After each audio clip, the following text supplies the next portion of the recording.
What's up YouTube? I'm Josh Newlin from Newlin Performance. In this video I'm going to give you my 3 best tips to get recruited to play college soccer.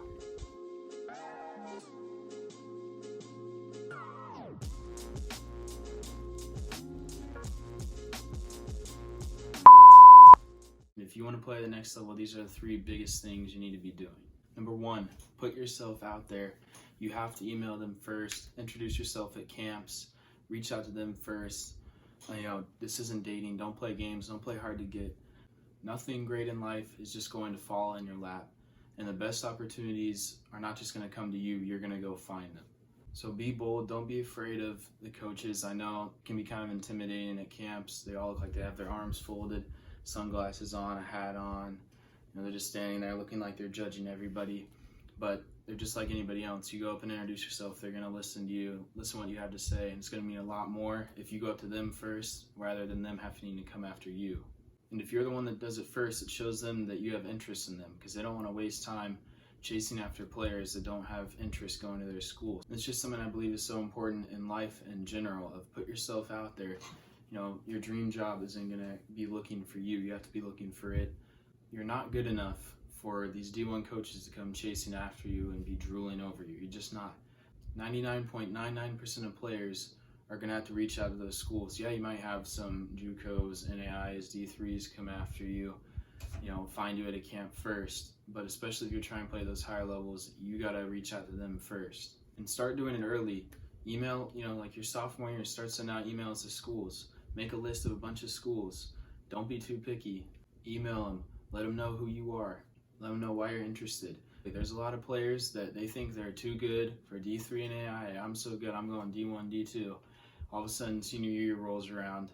It's October, November, after their high school season is over, and then they're realizing, I'm not getting any interest from there. And then all of a sudden, they desperately start reaching out to these D3s and AIs and JUCOs. And even for those levels, it can be too late by then. So for you guys that have been playing club high school all 4 years, there's no excuse not to email them. Even if you're a cruddy player, even if you're on the B team, the JV team, if you reach out to them sophomore year, you come back junior year, all of a sudden, I was on JV, now I'm varsity, starting, first team all conference, whatever. Here are my club highlights. We won this tournament, that tournament. That coach is going to be even more impressed of, wow, look at how fast he improved. He's working hard at this. He's taking it serious. Go after them. Make it easier for them to find you. Just because you might be all district, all region, on an ODP team, things like that, does not mean these coaches are going to come chasing you. They do not have enough time to sort through every single player that made all conference, high school, in your state or your city or whatever. No coach has enough time to do that. So it's about you being proactive. Number 2, present yourself in the best way possible. And I mean this: soccer, school, character. And I want to start with grades, because that's one. Everybody says it, and everyone thinks that they know it's so important, but they don't act like it. Grades and test scores are super important, especially college soccer compared to other college sports. For example, there's some D1 schools where they could literally have 50 or 60 full ride scholarships for the football players. And at that same school, they might have 3 full rides for soccer.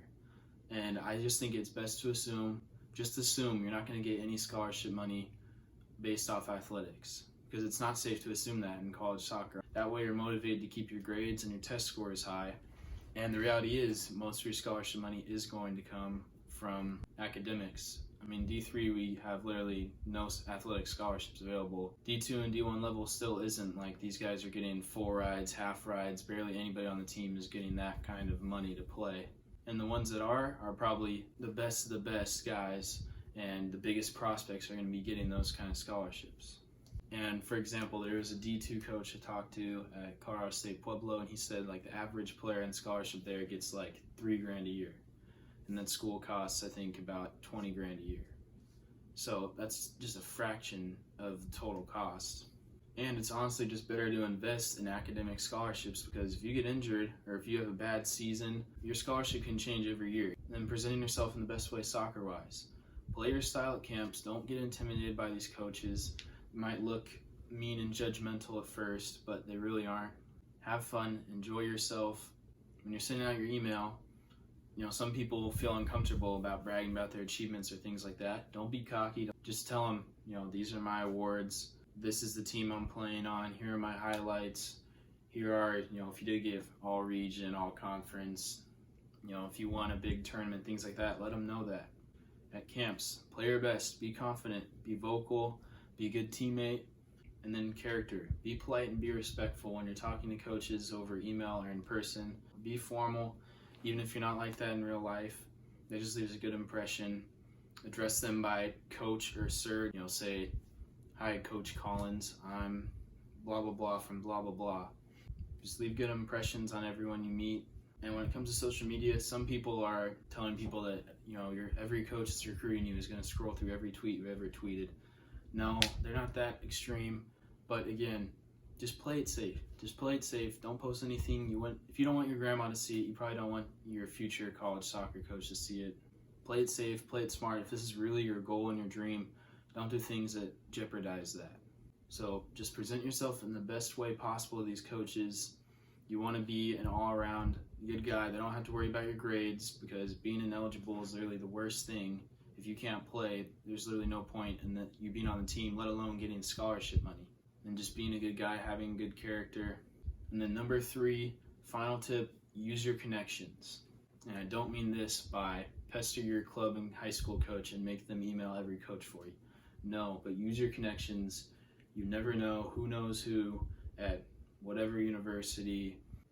My club and high school coaches didn't email any schools for me or anything like that. They didn't have a whole lot of network or connection, but they still were able to write good reference letters for me that I could put on my recruiting profile. So that's worth just being a good person, being a good teammate, being a good player for these coaches. Don't be afraid to ask them, like, hey coach, do you know any college coaches or any schools that you have experience with? Because there's a lot of colleges that recruit from certain clubs a lot. At my school, my coach seems to do the majority of recruiting, at least for my class, was like San Antonio and Houston. I straight up asked him, like, do you only try there, or like what's the deal with that? Like literally almost all of our team is from those 2 cities. But these colleges, a lot of them build up reputations with certain clubs, with certain cities, areas. So just ask your coach, let them know, is there any coaches you know well or anybody that I should get in contact with? Definitely don't make them a middleman of everything has to come from the college and then talk to my coach and the coach talks to me. No, you need to reach out to them directly. Just like I said, put yourself out there. And those connections can help a lot, so don't be afraid to ask your coaches. And like I said, you never know who knows who. So leave a good impression on people. Again, if there's a coach of a school that's really small or far away, or, for example, there's quite a few schools that are on the East Coast or Midwest, and I didn't want to go that far away from home for school, and they reached out to me first and showed interest. So I just replied back and be honest with them. They appreciate that. Just tell them, thank you, but I don't want to go to school that far away from home. And then they replied back with, okay, let me know if anything changes. Leave a good impression on whether it's literally the last school you'd ever pick or it's your number 1 dream school. Leave a good impression. You'd be surprised how many college coaches move around every year, switching schools, switching positions. And also, don't just go for the head coaches. Head coaches are normally the busiest. If you have time, email all the assistant coaches at these schools too. Assistant coaches and head coaches are always hanging out, talking, telling them about, I found this guy yesterday. Oh, I saw this guy play. You email all 3, 4, however many coaches are there, and they all notice it. That's going to be big to them too. Like, wow, this guy's really interested. He emailed all of us, took the time out, and it's not a copy and pasted email. It's another thing. Don't copy and paste emails. But you write a different email for each coach, and they all see it. That's going to be impressive to them. So build up good reputations. Do not burn bridges because you think you're too good. Even if it's a school you would never go to no matter what, still don't burn bridges. And don't just ignore it if you're not interested. Reply back. Tell them, hi coach, thank you for your interest, but this is the reason why I'm not interested, or you don't have my major, or things like that. Just be honest with them. They really appreciate that. And because then if they do change schools, if they're really interested in you, they'll say, oh, we have your major here, or oh, this is closer to you now, and this time around you might be interested in them. So put yourself out there. Email them first, introduce yourself first, be bold. Do not procrastinate or think that you're too good to go email coaches yourself. Present yourself in the best way possible. Have as good of grades and test scores as you can get. Be an all-around good guy, have good character, watch what you post on social media, and then obviously Show them why you're a decent player and someone that's worth their time. And use your connections wisely. Ask coaches, former coaches, who they know, how they can help. Be polite and respectful to all the coaches you email. Don't burn bridges with schools or coaches that you think you're not interested in, because you never know where they're going to end up. Those are my 3 best tips to get recruited to play college soccer. Hopefully you guys learned something. These were pretty broad tips, not too specific, but I'm going to be making much more specific videos. How to make a highlight video on your phone. How to email coaches and the different types of emails. How to impress coaches at camps. How to act on visits, etc. I'm going to try to make this a series, like a weekly video about recruiting in college soccer. This is something I'm excited about. I think these will be my most helpful videos so far. Leave a like and subscribe to this channel if you enjoyed this video. I'll leave a link to a playlist all about college soccer right here. And comment below. Let me know your recruiting process, your story. If you're still in high school, how is your recruiting process coming along? How is it going for you? What have you learned so far? I really want to know and hear from you guys. But thank you again for all the support, and I'll see you on the next one.